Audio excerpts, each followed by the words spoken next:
In the Gospel of St. Luke, Christ gives us the parable of the sower who throws the seed into good and bad soil alike. The soil represents our heart, and the seed is the Word of God, the very life of God that is planted within us. This parable is really setting out for us the conditions for spiritual growth. It tells us what we must do to truly grow in the life of Christ.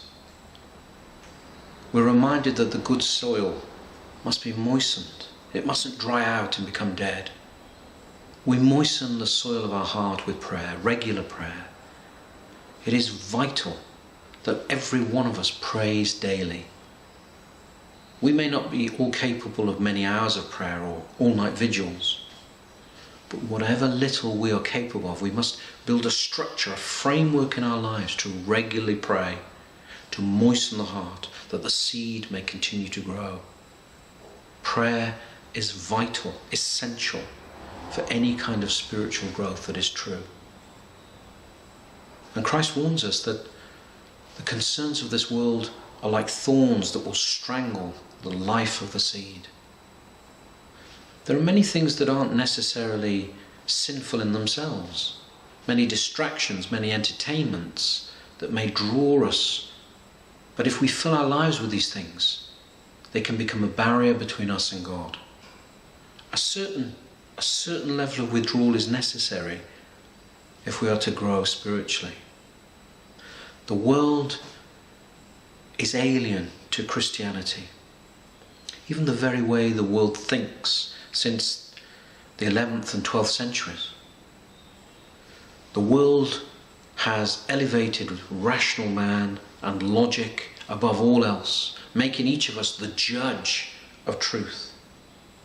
We must not make an idol of our own rational thought and accept the world's way of understanding. There is a truth that is greater than any kind of rational thought, that can be understood only by a heart of faith. And then Christ says, "To you I explain the parable, but to the crowds I don't." And there will be some people who see in this almost a condemnation of the crowd. But in fact the reverse is true. Christ is showing mercy. If he had given the whole crowd the truth as he had given it to the disciples, many of them would have committed the sin of rejecting it consciously, rejecting him consciously. And so he gives them the parable which will remain with them, almost like a dormant seed that will sprout green new life when they are ready, when spring enters their lives. Every one of us must allow the roots of these seeds to go deep into our lives.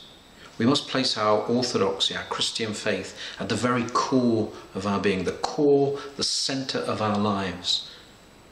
It should be the very heart of our existence, our relationship with God, our thirst and longing for God. It's perhaps useful when we go to confession not just to bring to mind the many sins that we've committed, but also to really truly reflect on how we're spending our time. To question ourselves, how am I breaking up my day? Is it with things that are essential? Or am I wasting time? Am I killing time? This precious commodity of which we have so little. Let's become self-reflective and truly question ourselves. Am I nurturing the seed of life that God has planted within me? Adam, when he was created in paradise, was created to be the gardener of this perfect world. Christ, at his resurrection, was mistaken to be the gardener by the women who first encountered him. And in this parable, Christ calls each one of us to be the gardener of our very soul, to nurture the seed of life that God has planted within us. We remember the sower has cast the seed into every kind of soil. We may feel at times our heart is truly dry, that perhaps our spiritual life has withered, that we have been neglectful. But let us always remember and cling on to the hope that God's grace can bring life from seeds even in the worst of soils.